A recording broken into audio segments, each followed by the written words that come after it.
নমস্কার বন্ধুরা, আজকে আমি ডিমের অমলেট করে ঝোল করব। এখানে আমি 4টে ডিম নিয়ে নিয়েছি আর মশলার জন্য নিয়ে নিয়েছি জিরে, আদা, কাঁচা লঙ্কা, রসুন। এখানে প্রথমে একটা পাত্রে আমি ডিমটাকে ফাটিয়ে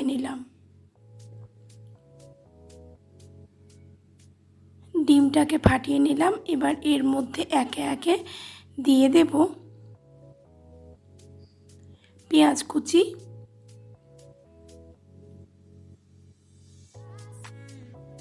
দিয়ে দেব লঙ্কা কুচি,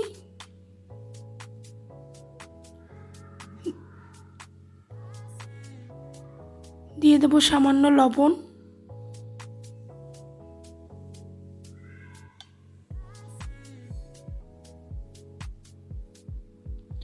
দিয়ে দিলাম হলুদ গুঁড়ো। এখন প্রত্যেকটা উপকরণকে ভালো করে ডিমের সাথে মিক্সড করে নেব, যাতে ভালোভাবে প্রত্যেকটা উপকরণ ডিমের সাথে গুলে যায়। ভালো করে ডিমটাকে আমি এখন গুলে নেব। এখন এইভাবে আমি বাকি ডিমগুলোকে ফেটিয়ে গুলে নেব। এখন ডিম ভাজার তাওয়া বসিয়ে দিয়েছি, দিয়ে দিলাম সর্ষের তেল। তেলটাকে ভালোভাবে একটু গরম করে নেব। তেল গরম হয়ে গেছে, এখন দিয়ে দিচ্ছি ফেটানো ডিমটাকে। ভালো করে ডিমটাকে আমি ছড়িয়ে দিচ্ছি।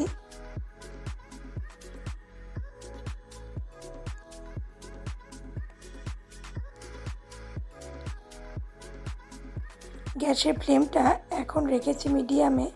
এইভাবেই বাকি 3টে ডিমকেও আমি একইভাবে ফেটিয়ে লবণ হলুদ দিয়ে ভালো করে দুদিকে ডিমগুলোর ভেজে নেব।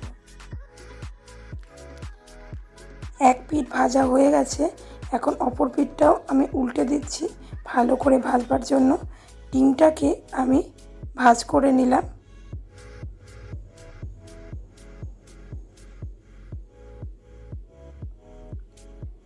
অপর পিঠটাও ভালো করে ভেজে নিচ্ছি। দু পিঠই ভালো করে ভাজা হয়ে গেলে ডিমটার মধ্যেখান দিয়ে আমি স্লাইস করে কেটে দেব। এখন খুন্তির সাহায্যে ডিমটার মধ্যেখানটা আমি কেটে নিচ্ছি, 2 পিস করে নিচ্ছি। ভাবে বাকি 3টে ডিমকেও আমি একইভাবে ভেজে নেব। ভাজা হয়ে গেছে, একটা পাত্রে আমি তুলে নিচ্ছি। এখন কড়াইয়ের মধ্যে দিয়ে দিচ্ছি সর্ষের তেল। প্রথমে এখানে আমি আলুগুলোকে স্লাইস করে কেটে নিয়ে তেলের মধ্যে দিয়ে দিলাম। আলুগুলো হালকা লাল করে একটু ভেজে নেব।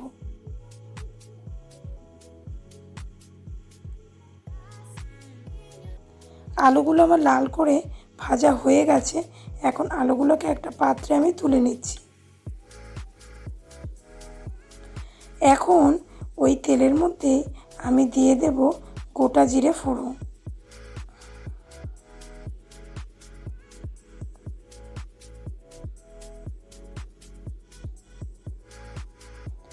দিয়ে দেব শুকনো লঙ্কা, হালকা একটু নেড়ে চেড়ে নিচ্ছি। এখন দিয়ে দেব এর মধ্যে পেঁয়াজ কুচি। পেঁয়াজটা দিয়ে হালকা লাল লাল করে একটু ভেজে নেব।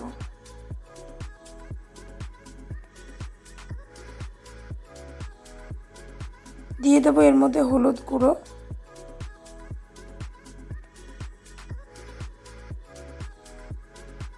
দিয়ে দেব লবণ,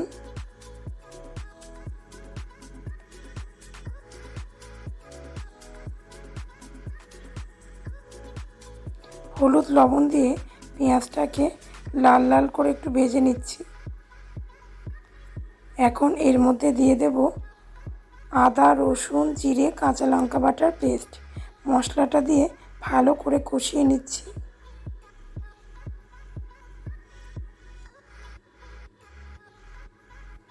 গ্যাসের ফ্লেমটা মিডিয়ামে রেখেছি। এখন দিয়ে দেবো এর মধ্যে লঙ্কার গুঁড়ো, ভালো করে মিক্সড করে নিচ্ছি।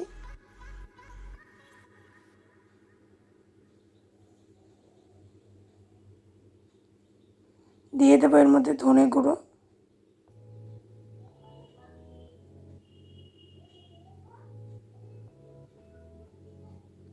দিয়ে দিলাম কাশ্মীরি লঙ্কার গুঁড়ো।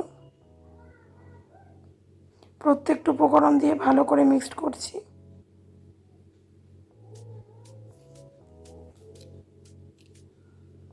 এখন এর মধ্যে দিয়ে দেবো ভেজে রাখা আলুগুলো।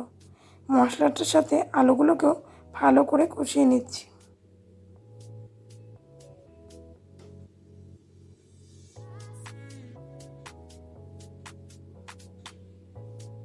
দিয়ে দেবো জল।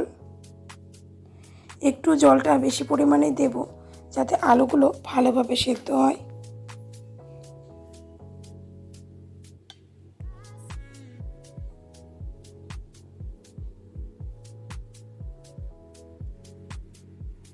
এখন আলুগুলো ভালোভাবে সেদ্ধ হওয়ার জন্য একটা ঢাকনা দিয়ে ঢাকা দিয়ে দেব।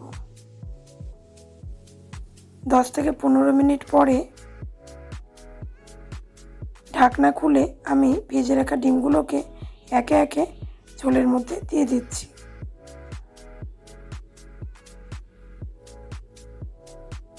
ঝোলের মধ্যে একে একে ডিমগুলোকে দিয়ে দিলাম।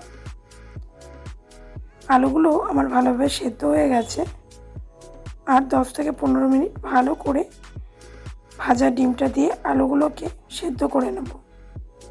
একে একে সব ডিম দিয়ে ভালো করে আমি নেড়ে চেড়ে দিচ্ছি। এখন একটা ঢাকনা দিয়ে ঢাকা দিয়ে দেব। 10 মিনিট পরে ঢাকনা খুলে আমি দেখে নিচ্ছি আলু ভালোভাবে সেদ্ধ হয়ে গেছে কিনা। আলু ভালোভাবে সেদ্ধ হয়ে গেছে। ডিমগুলোর মধ্যেও ঝোল একদম ঢুকে গেছে। এখন সবশেষে দিয়ে দেবো অল্প একটু গরম মশলা।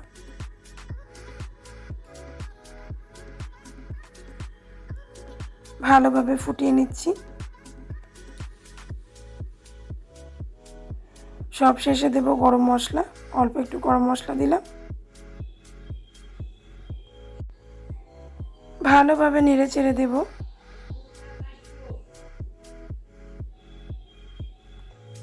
আলু দিয়ে ডিমের অমলেটের ঝোল পরিবেশনের জন্য একদম রেডি। ভালো লাগলে আমার চ্যানেলটা সাবস্ক্রাইব করবেন এবং কমেন্ট করবেন।